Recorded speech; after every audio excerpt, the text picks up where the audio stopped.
Good evening, and welcome to the Autism Blogcast. I'm Jim Mancini. And I'm Rafe Bernier.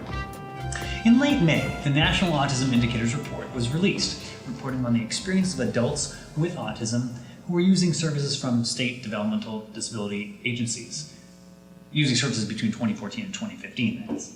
So information about 3,520 adults from 31 states was collected by a survey from the Adult Consumer Survey. And the results are described in this report that was released from scientists at Drexel University. So the key findings from this report was that really only 14% of the adults in the sample held a regular paid job. And those that do typically worked in maintenance and cleaning services. Just over half were involved in unpaid work, and about a quarter had no work at all or daytime activities. So, however, the survey did show that about half of those who were unemployed did want a job. Mm-hmm. In terms of living situations, about 25% of those surveyed lived in a group home, just about a half lived with a family member, and only 10% lived on their own. In terms of involvement in the community, less than half of the adults, about 43%, chose their daily schedule on their own. So that means in terms of waking up, eating, or sleeping, less than half were able to kind of make those decisions on their own. However, what was good was about 80% of those surveyed got out at least monthly to shop, to eat, dine, to experience some entertainment.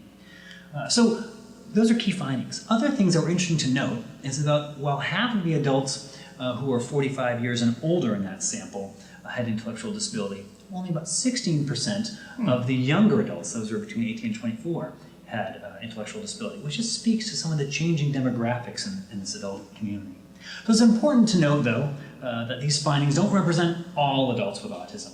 These findings really specifically relate to individuals with autism who were utilizing and accessing state-run services. That means that they had to have some significant level of impairment in their functioning to be able to access those services. They had to be eligible for services in that state. And they had to be able to navigate the complex web of steps and steps and steps to actually access those services. So we're talking about a select subgroup.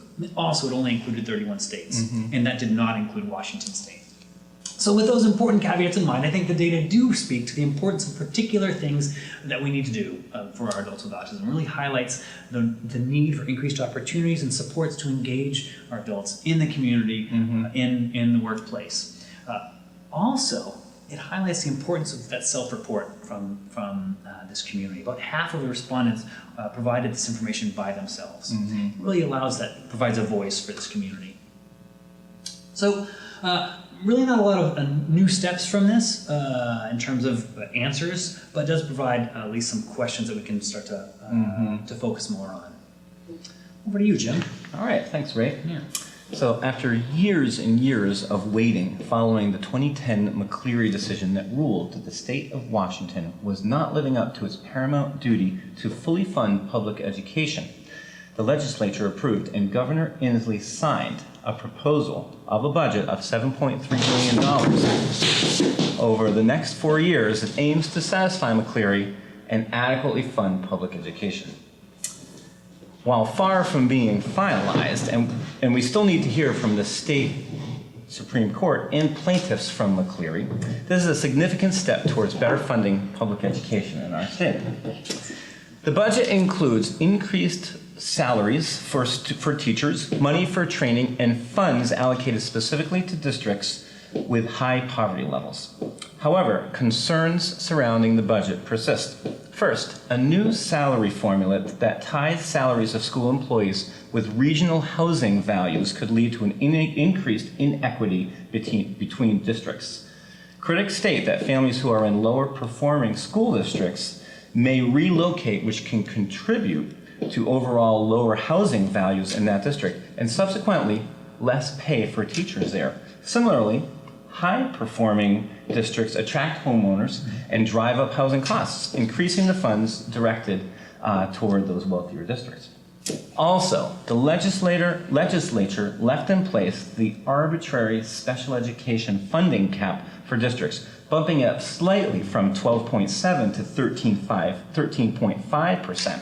This means that the state would fund special education for up to 13.5% of the overall population of a district. While this increases the number of special education students that are being served, it still leaves over 90 districts in our state above the cap.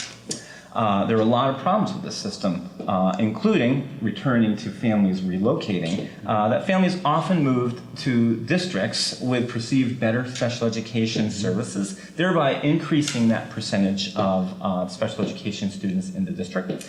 And as we've reported before, Rafe, that puts districts in a really difficult situation of trying to cover the costs of special education when the population increases to over that 13.5%. Stay tuned for more information about this developing story in the coming months.